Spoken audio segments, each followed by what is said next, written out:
ថ្ងៃនេះខ្ញុំបាទម្ចាស់ page Daily KH បានចូលប្រតិភិបនៅកន្លែងមុខរបរដ៏ចំណាស់មួយរបស់ពុក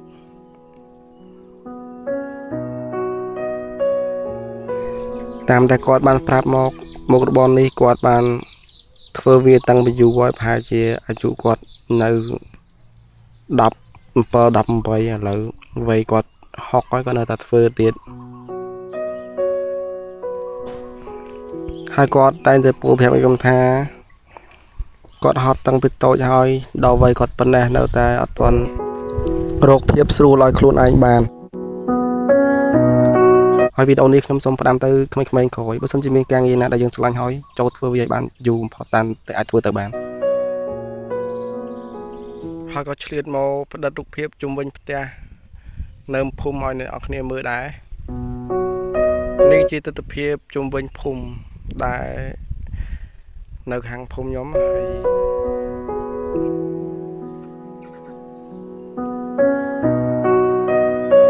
វាគ្មានស្អីប្លែកទេគ្រាន់ថាចង់ឲ្យអ្នកនរគ្នាមើលឲ្យបានជាចំណៃភ្នែក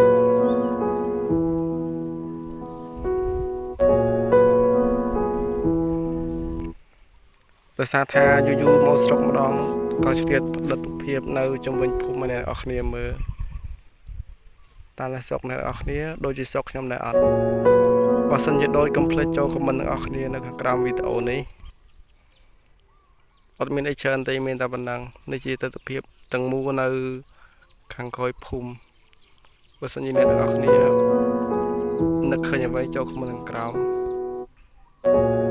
តាមទៅដល់